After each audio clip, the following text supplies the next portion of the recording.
Salutations, people! Welcome to Page 3 Killers, Murders That Went Unnoticed, a podcast where we dive into the murder cases that went unnoticed by our nation's newspapers. Hi guys, welcome back to the show. I just wanted to wish everyone a happy holidays. So happy Thanksgiving for everybody in the U.S. Anyone outside of the U.S., I hope you guys have a nice rest of the week. Not sure if you guys celebrate Thanksgiving or not, but, we wish you the best. Now, I just wanted to let everyone know before the show starts, we did plan for a Thanksgiving Day themed episode today. That sort of fell through. We had some technical issues, so actually you guys are going to be listening to episode 44. And John and I have to re-record episode 43 due to technical issues with our microphones. Yeah, it would have been fine if it was my microphone that was working and not John's, but unfortunately, you could only hear John, his little banter pieces in there, and then mine was absolute dead. So, sorry for the confusion, guys, but next week we will be dropping a special Thanksgiving themed episode after Thanksgiving. So I hope you guys enjoy this week's show. Now let's get to it. Take 3. Hi, Shay. Hi, John. Hi, everyone. Hi, guys. Welcome back. Welcome to Page 3 Killers, Murders That Went Unnoticed. Episode 48, because that's how many times we've had to record this. No, this is episode 44, guys. Don't let him confuse you. We have had to do a couple of takes due to unexplained visits from relatives and some technical malfunctions with our computer. Or mainly somebody pressing a button turning off my microphone. It wasn't me. Sure it wasn't. So we're going to be talking about a really interesting case. I did a lot of research on this one. So we are going to be talking about the Voodoo Murderess, Clementine Barnabet. Now, she was an American serial killer who was convicted of killing at least one person in 1911. Although she claimed to have killed as many as 35 between 1909 and 1911. So this was a super interesting case. I was planning on dropping it around Halloween, but it was kind of hard to find some of the information, so I had to dig for it, and it was really hard. That's like over 11 a year. Over a 3-year span, 35 people. Yeah. Like one a month. They were like entire families. Husband, wife, and children. Which, yeah. Seems unnecessary. Seems unnecessary, yes. But we will get into that after we do a couple of shout-outs and our news. So do you want to give our shout-outs, John? Ralulk and Chelsea Hargrett. Yes, thank you to you two for donating to us on Patreon. And anybody else, if you want to donate to your favorite podcast, you can become our prime suspects by donating as little as $1 on Patreon. You can find our link in the bio. Now we're going to move into our news. My hair is all over the place. Yeah, you're always a hot mess, it seems. I don't have a hat on today. That's messing things up. Now we're going to be talking about our news from 1911. Now our regular news is a little bit heavier than our CD side. But I hope you guys do enjoy the one CD side news story that I was able to find, which was super interesting. So we're going to start off the year with January 18th. Eugene Burton Eli lands on the deck of the USS Pennsylvania, stationed in San Francisco Bay, marking the first time an aircraft lands on a ship. I still do not know how that's possible. By the way, guys, I'm going to have a picture up in the corner above my head of what the USS Pennsylvania looks like. And as you guys can see, there's not a lot of space on that deck. There's a lot of gun action going on there.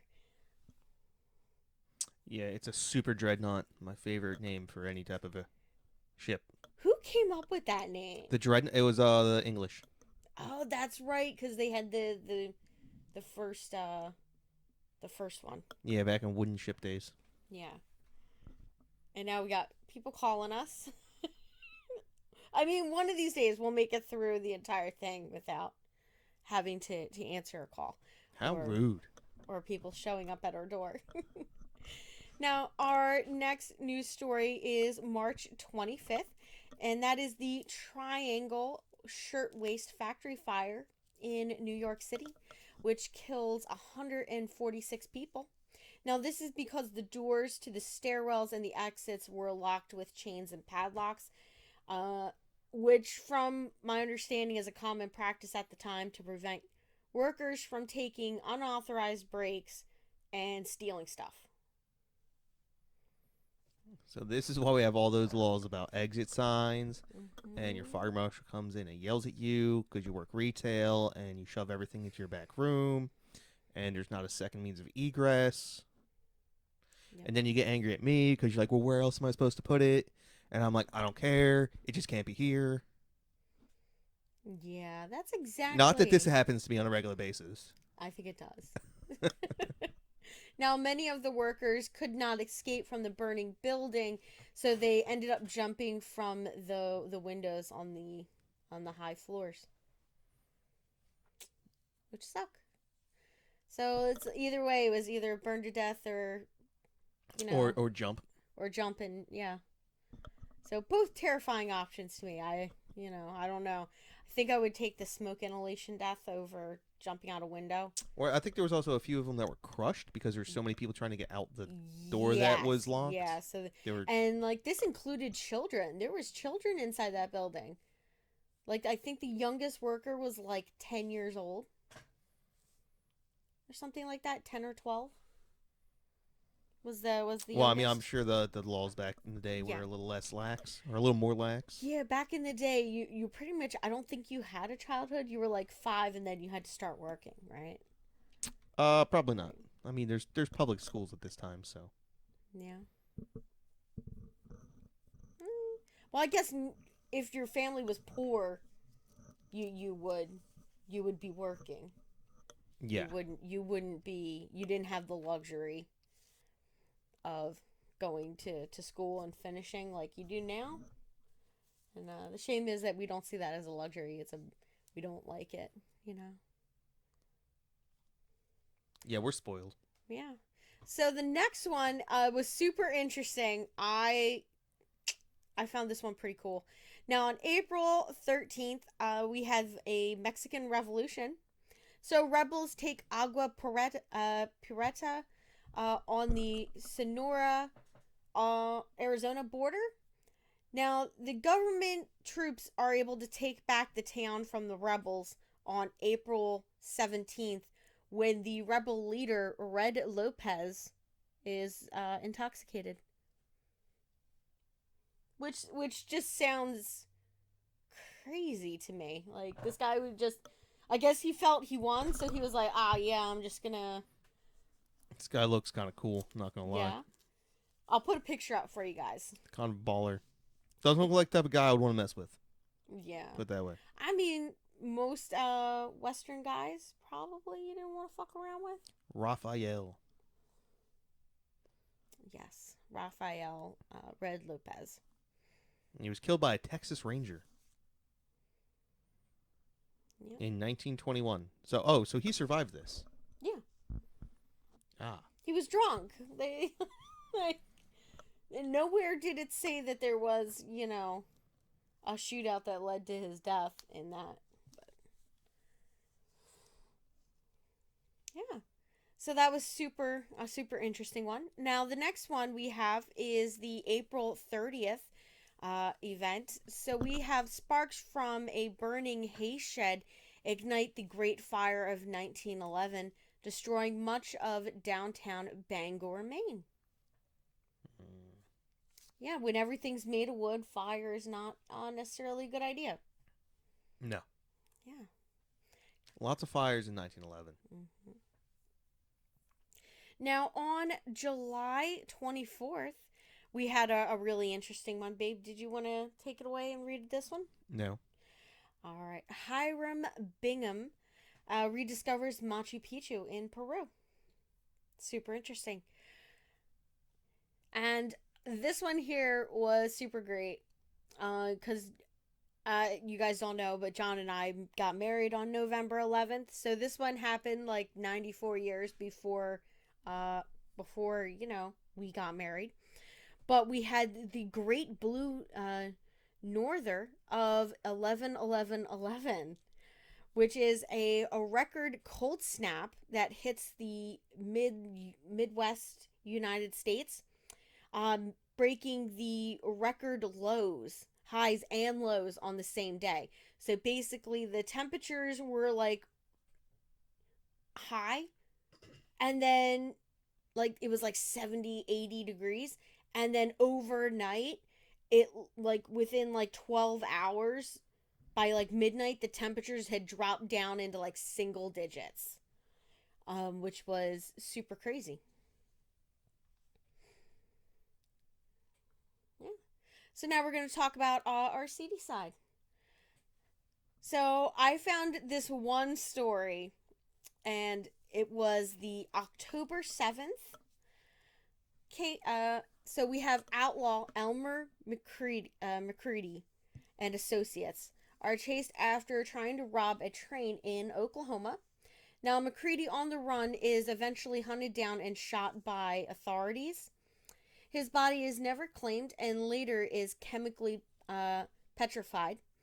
Afterwards, his remains serve as a sideshow attraction in a carnival until 1976, when when forensic pathologists take a look at him and they basically figure out who he is. And the experts conclude that he is Elmer McCready. His body is finally buried in 1976 after a 65-year odyssey to his grave. Super interesting. I'm still looking up Banger. Bangor, Maine? Yep. Oh, you're looking up that fire? I just want to see how many people were living there at the time. It was about 24,000. Oh, that's more than I would think. Bangor, Maine is one of the biggest cities in Maine. Yeah. All right, well, now we will roll into our case. So now we're going to talk about the Voodoo Murderess, Clementine Barnabet. Now, she is believed to be the first African American serial killer ever. She's definitely not the first female serial killer at this time. I'm pretty sure that there's somebody else that has that distinction in America. I just don't know which person it is. But that would be interesting to try to figure out who was like the very first female serial killer. That'd be really interesting. Now, Clementine was convicted of killing one person and claimed to have killed as many as 35. Now we're going to talk about her early life. Now, Clementine Barnabet is believed to have been born between around 1894 in St. Martinville, Louisiana. Her mother was Nina Porter, and her father was Raymond Barnabet. Now, she had 3 brothers, and Clementine's upbringing was definitely not easy. They did live in the South at the time, so definitely not a good time. Now, Raymond Barnabet was a crop sharer. That did not pay well, so he had a second job, which was as a petty thief. So he would do like break-ins when people weren't home, steal stuff, and then sell it to make money. Now he was reportedly often unfaithful to his wife Nina. He also had a habit of turning his violent temper on his wife and his children. In 1909, Clementine and her family moved to Lafayette, where they lived in a rundown, poor section of the town. They did find one place that they really enjoyed going to, and that they found solace in, which was church. And they attended the Church of Sacrifice in Lafayette. Now this was more of a cult than a church, like, so.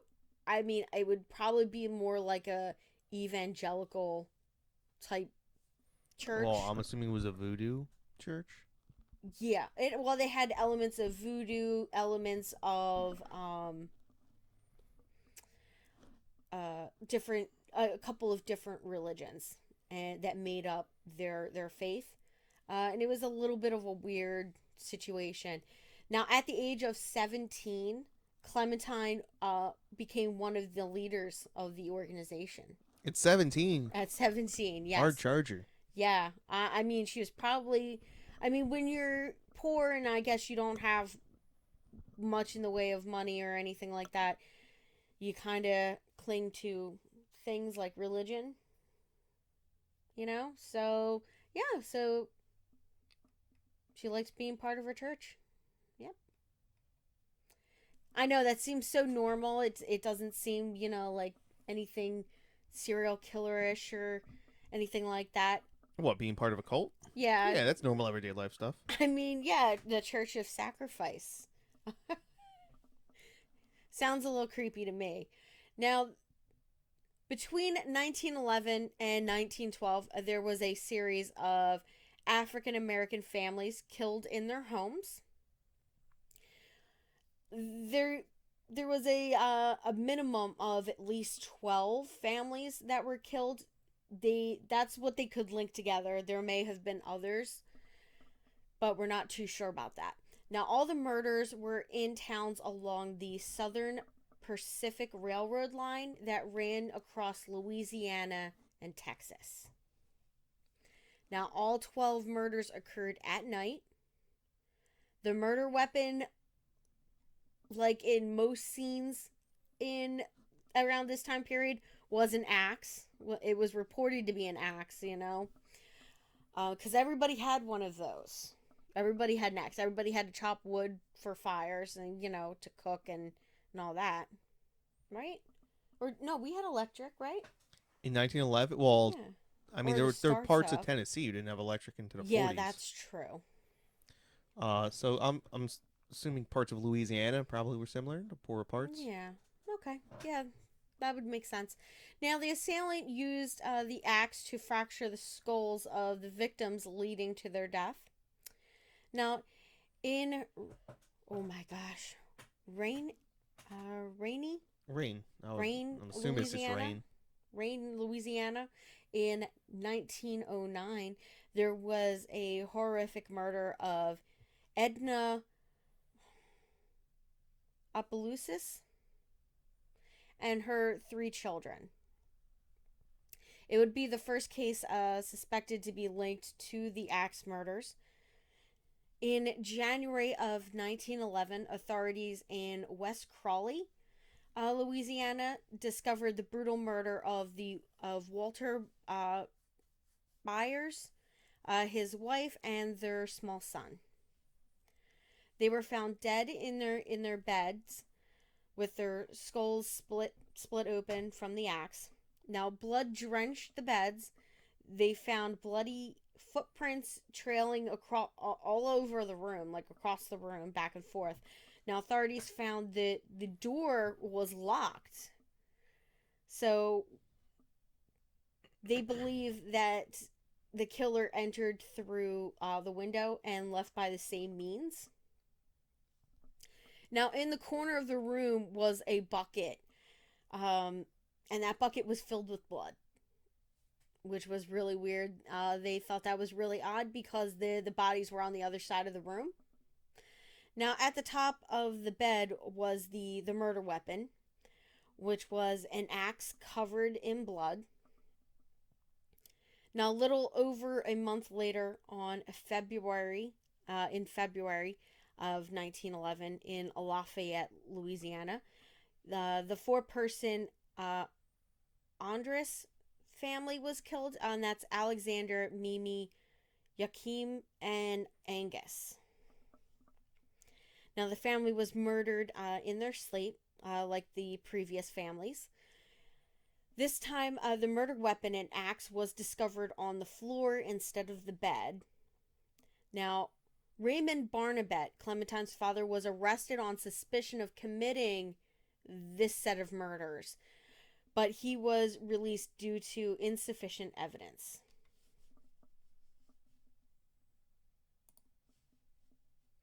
Now, the next month in San Antonio, Texas, there was another similar murder to the Andres family, which was the murder of Alfred and Elizabeth Castaway, along with their 3 children. Now, Raymond Barnabet was arrested again following the Castaway murder. Now, I wonder what linked him to all the murders. I mean, obviously, other than his daughter, but I mean, I'm sure that it was probably like circumstantial at best. He just happened to be in the wrong part of town at the right time. You know, he was known to be a bit of a scoundrel. You know, he cheated around on his wife. People in his neighborhood didn't really like him. So, you know. sounds like a setup. Yeah, it does. It does. Now, this time, based on evidence from a woman with whom he was having an affair with, her name was Diana. Yeah, Diana. Now, Diana reportedly told a friend that something frightening about the axe murders that led the friend to believe that her friend's boyfriend, Raymond Barnabet, was the murderer of these families.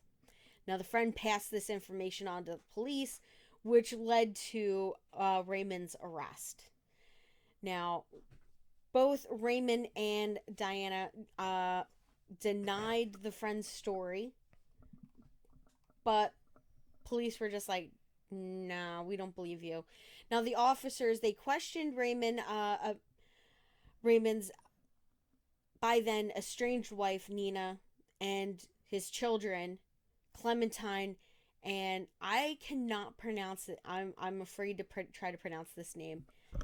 Zephyrin? Yeah, Zephyrin. Zephyrin. Okay, woof. I did it. Yeah, so that's her one brother. Now, all 3 had no anxiety about implicating Raymond in the axe murders. And a few months later, authorities arrested him again and were able to get a conviction for the Andres murders. Now, his daughter Clementine and son Zephyrin both took the stand and testified against him at his trial. Clementine swore that he arrived home on the night of the Andres murders with his shirt covered in blood and brains. She said her father bragged that he had killed a whole family that night and told her to wash the blood off of his clothes. Now, Zephyrin backed up his sister's story and repeated the exact same thing. Now, Nina denied seeing any bloody clothes, but testified that Raymond had threatened to kill her a month prior to that. Now, Raymond was found guilty and sentenced to death by hanging. Raymond's attorneys were able, though, to obtain an appeal of his conviction. So he was held in jail pending a new trial. In November of 1911, while Raymond was imprisoned, Norbert and Azma Randall of Lafayette were murdered with their 4 children and Norbert's nephew, who was visiting. Like, this just seems like really weird. Like, there's there's so many people to kind of control. You would think that the others would wake up when they hear one person dying, right? That's what I would That think, would but make some noise. And so I'm just like, how does one person control one, two, I mean, one good thwack to the it's head like ain't gonna 7 people? shut you up real quick. Yeah. I mean, I guess maybe if some of them were heavy sleepers, like, but I can't imagine not waking up. Who knows? Yeah. Now, though, while most of the victims were slain with an axe, Norbert was shot in the head. The slayings were like the previous murders of the Andreas family. Oddly, Clementine lived just a few blocks from that crime scene of the newest crime scene anyway. Now, she became a suspect due to evidence of blood found on her fence latch of her house and bloody clothes found in her bedroom. I don't know how much stock I put in that evidence. I mean, this is at a point in time where, I mean, you would probably butcher your own animals, so it could easily explain blood away. I mean, I guess, 1911, except for the yeah. fact that they thought their dad was doing it, and then he's in jail, and then it happens again. Yeah, that's true.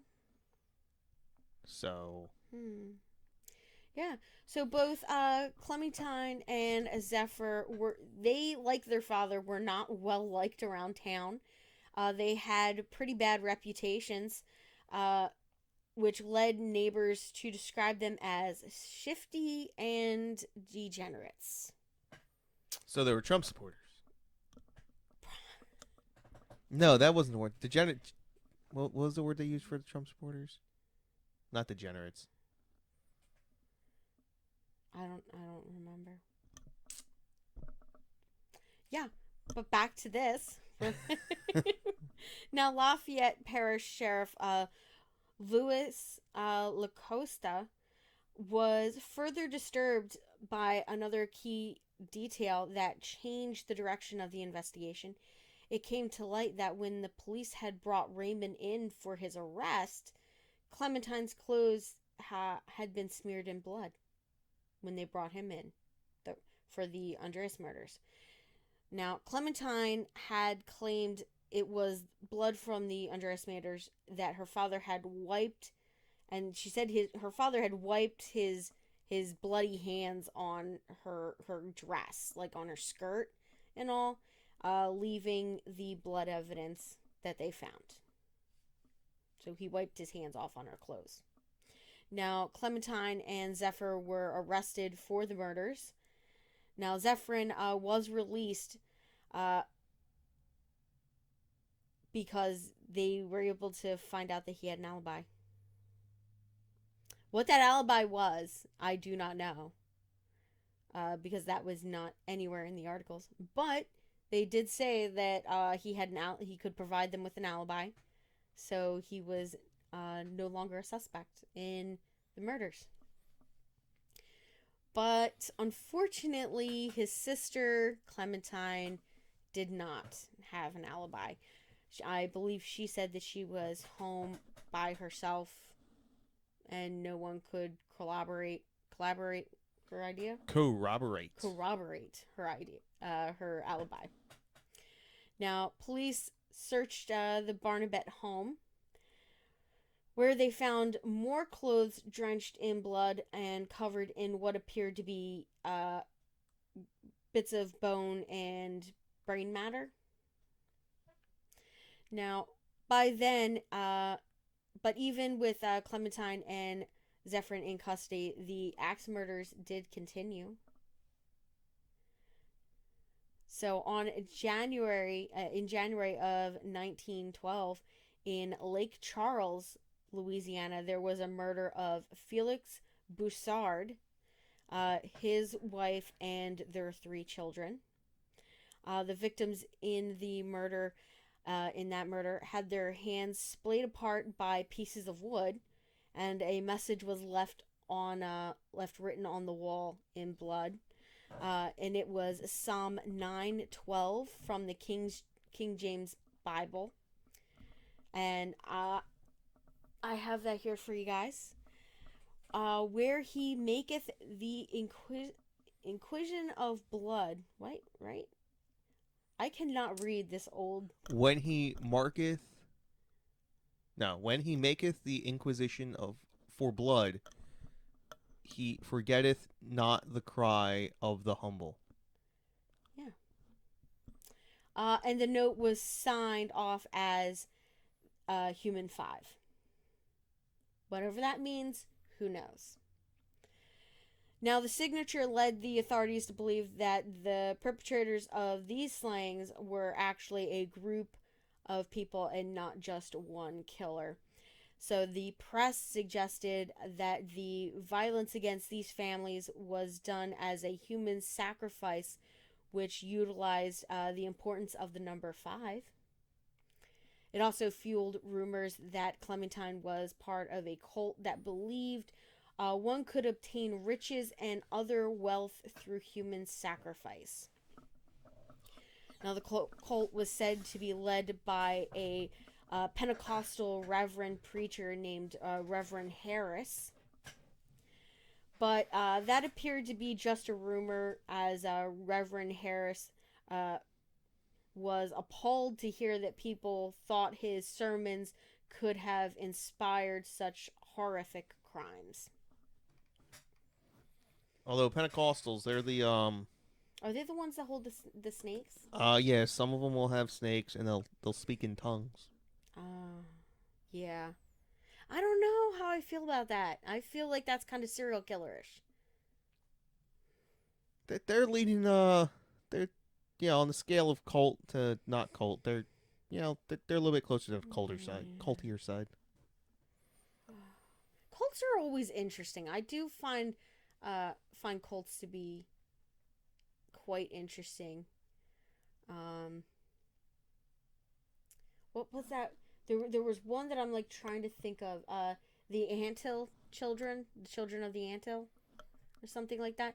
It was basically, this guy is like, he was like a psychotic maniac, and he would just be like, "Yeah, I want you to cut off your hand, or cut off your fingers," and it was just super crazy, and they would do it, and then they would get like sick, and then he would do these like weird, like he would try to heal them, like faith heal them, but he just like made it worse. So like, oh, your hand hurts, let's just cut it off. Oh, you broke your leg, let's just amputate it. Yeah, that'll fix the problem. Yeah, and it surmounted to torture, and he ended up killing a couple of them, and having them kill each other. It was a super crazy case. You guys might enjoy that one.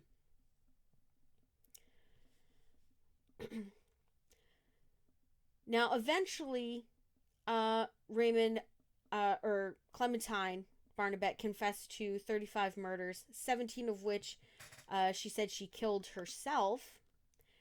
She gave the police the names of 2 women who she said participated in the sacrifices along with her. But she did refuse to name the 2 men that she alleged assisted her in committing all of the murders. Clementine also admitted that her father Raymond was innocent and had no part in any of the murders. She explained her connection to the Church of Sacrifice. She confessed that she was the directing head of the cult. The main belief of the Church of Sacrifice was that only by sacrifice of human life may a person gain immortality. So the Church of Sacrifice was basically an offshoot of a Christian sanctified holy church congregation in Lake Charles, Louisiana. This And weirdly enough, that religious group still exists today. Remember, don't go to Lake Charles, Louisiana. Well, I'm not saying the Church of Sacrifice, but the Christ's sanctified holy church still exists today. Yeah, I'll just not take my chances. Now, Clementine claimed that a priestess of the Church of Sacrifice had given her and her friends conjure bags. Now, these conjure bags are basically a good luck charm that is found in hoodoo or voodoo. Hoodoo is a spiritual practice and belief. It evolved from various traditional African religions and practices. In the South, they incorporated various elements of indigenous botanical knowledge. In the, oh my gosh, in the Gola, is that Gola? Where? Right here. Yeah, I guess. Gola, South Carolina, Low Country. Hoodoo is also known as Low Country Voodoo. Now, practitioners of hoodoo are called root workers, conjure doctors, conjure men or conjure woman, and hoodoo doctors. Now, Clementine insisted that these conjure bags would grant them supernatural powers and make them undetectable to the authorities. So basically, this is like that one case that we talked about, the servant girl annihilator. It was like 1894 or something, where they thought that the perpetrator had voodoo powers and he could make himself invisible. I'm assuming that he too would have had a conjure bag that was supposed to make him invisible to authorities. Obviously, it worked better for him than it did for Clementine, because it didn't work.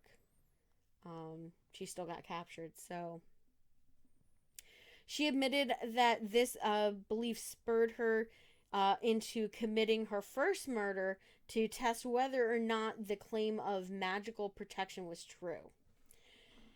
Now she confessed. You lose. You get nothing. Yes.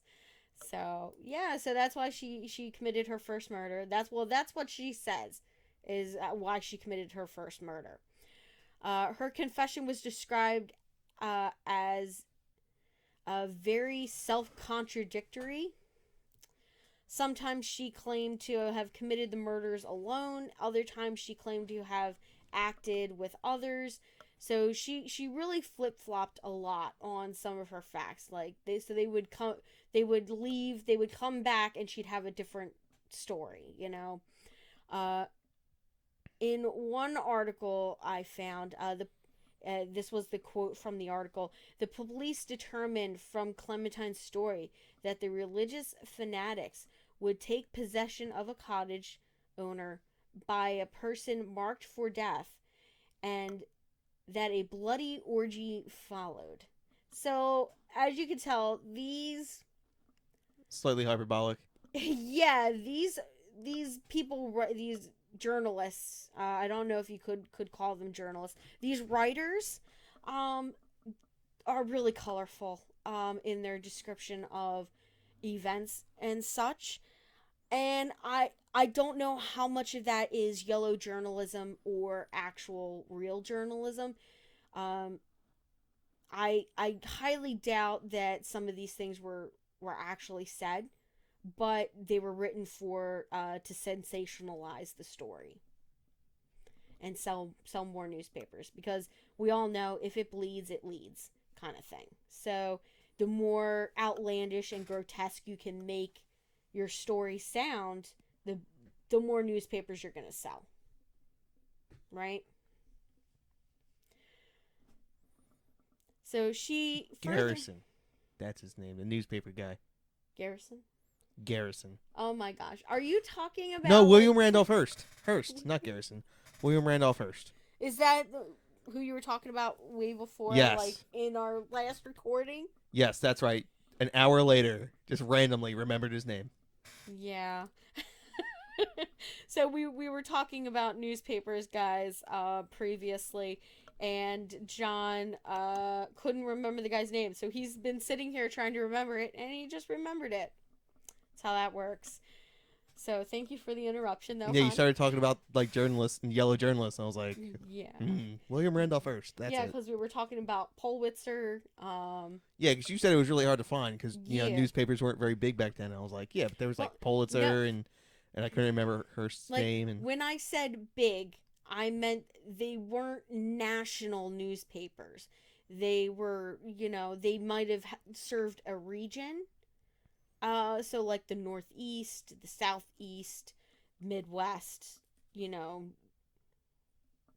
but they did not sell beyond those borders. And there was a lot of different newspapers, and depending on how much you could pay, I mean, then you might afford a newspaper. But if you couldn't afford to pay for a newspaper, you didn't get one, or you got one that somebody threw away. But usually they would like collect them and then you would turn them back in, and then they would basically like like a recycling yeah, they program. would like recycle the newspapers, and the paper boys could sell it back to the newspapers for like, so they would purchase like the bundle of newspapers for like 25 cents, and then they could sell back a bundle of newspapers for uh like what was it, like I believe like 2 cents per or something like that. I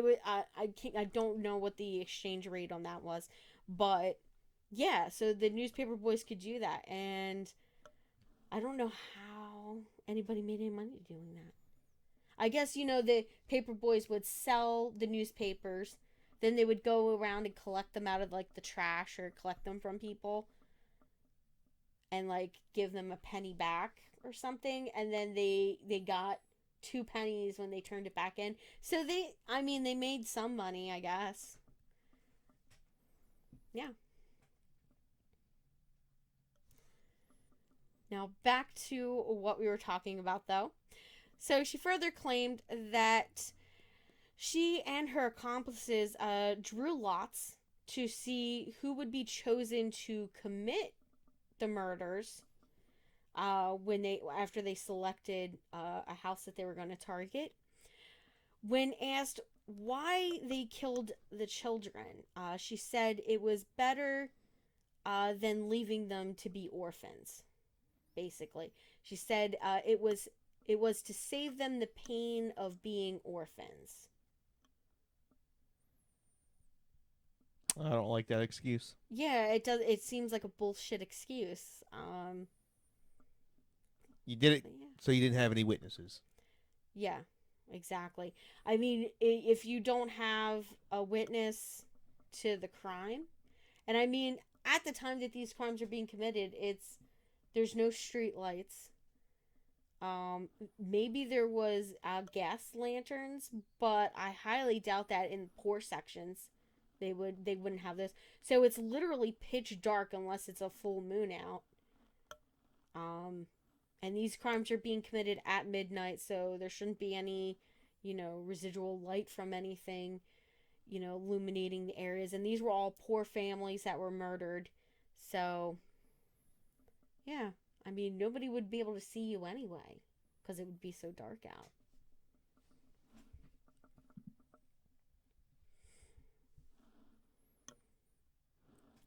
Now, authorities, oh, sorry, I skipped a line. Now, her full motives for the murders were never really established. So she didn't give any reasoning as to why they did it, other than, just the psycho mumbo jumbo that she was already spouting about, her religion and stuff like that. Now, authorities investigation into her alleged accomplices went nowhere. So the names that she gave, I believe they either didn't exist or they did and they all had alibis or something like that. But she gave the name of 2 female accomplices. She didn't give the names for the male accomplices. So I would assume that one of those had to be her brother, at least. Now, some arrests were made for the Human 5, but none of those panned out, and they were never found. I wonder if they're trying to give themselves like superhero nicknames, like the Fantastic Five or Fantastic Four. That's kind of weird. It's an interesting concept, though. Like a murderous band of superheroes. Or would they be... They wouldn't be superheroes. They would be like villains, right? Like supervillains. Depends. Interesting. Now, Howard E. Berner, the district attorney, believed that some of the crimes of that period were probably just copycat crimes, and that she was taking credit for them, basically. Now, Clementine named a voodoo priest, Joseph Thibodeau,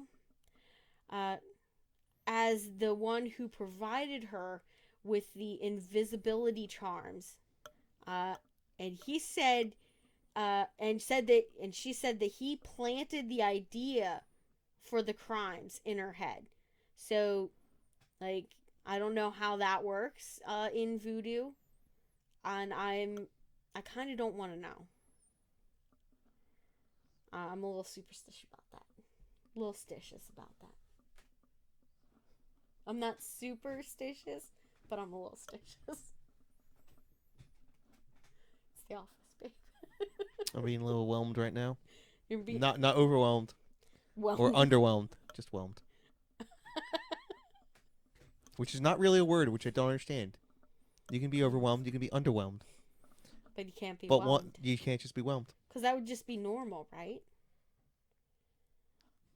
Under, over, even. Right? I don't know. I'm just kind of whelmed right now, guys. So he denied this involvement. So Joseph was just like, oh, hell no. I did not tell her to do that. I did not provide her anything. That's not what I do. I don't practice that kind of voodoo. Now, her attorneys attempted to have her defined they tried to defend her by saying that she was insane. So they were like, no, she's insane. She's crazy. So we can't put her in jail or anything like that. See, the problem with claiming that you're insane and crazy is that you have to take a stand, and you're insane and crazy, and who knows what you're going to say. Yeah, exactly. Now, that did not go well for her attorneys. She was declared guilty and sentenced to life in the Louisiana penitentiary.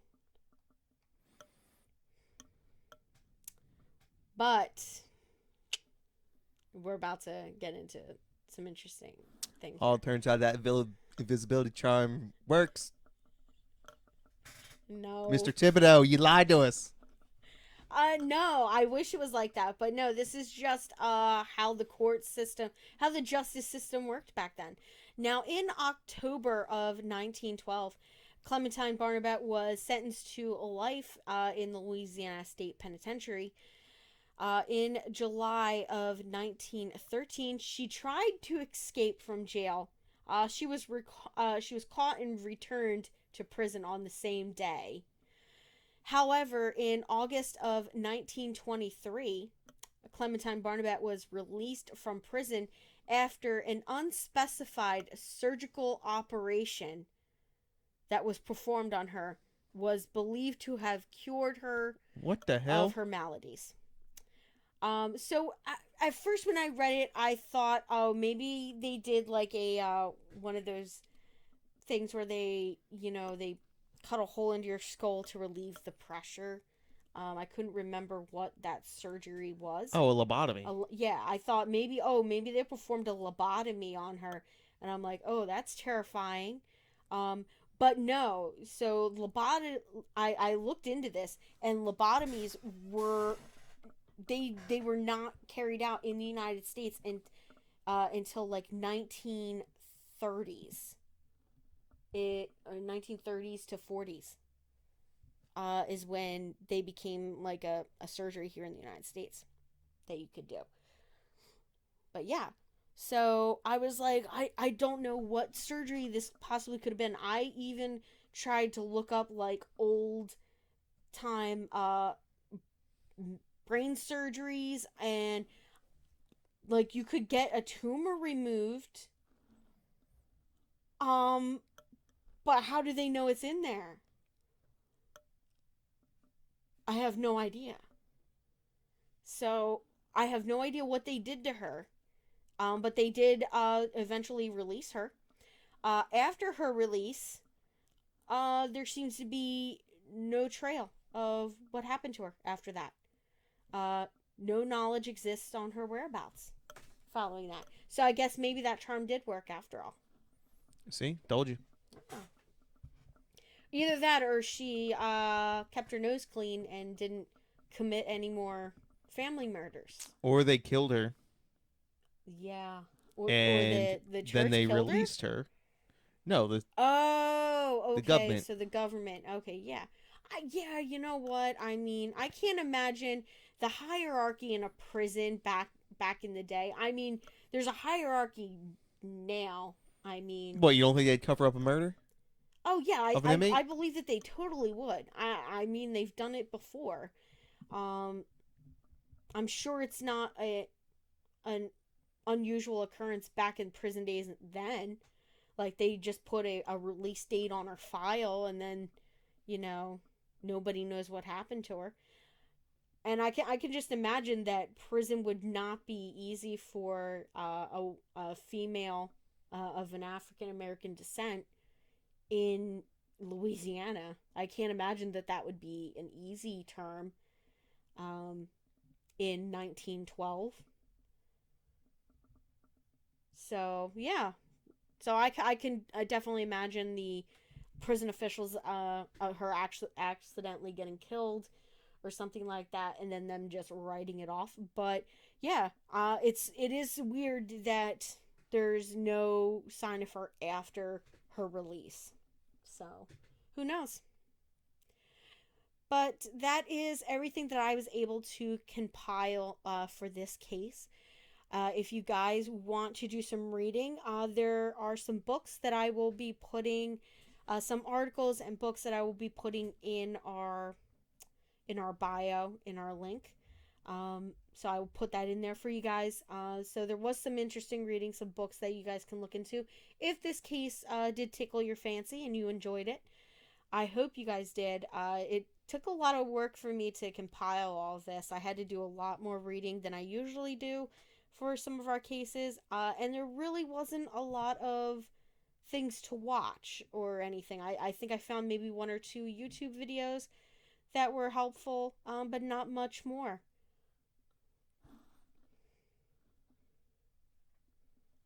Yeah. So let's bring this one to a close, huh? Okay. Bye. Bye guys. Stay safe.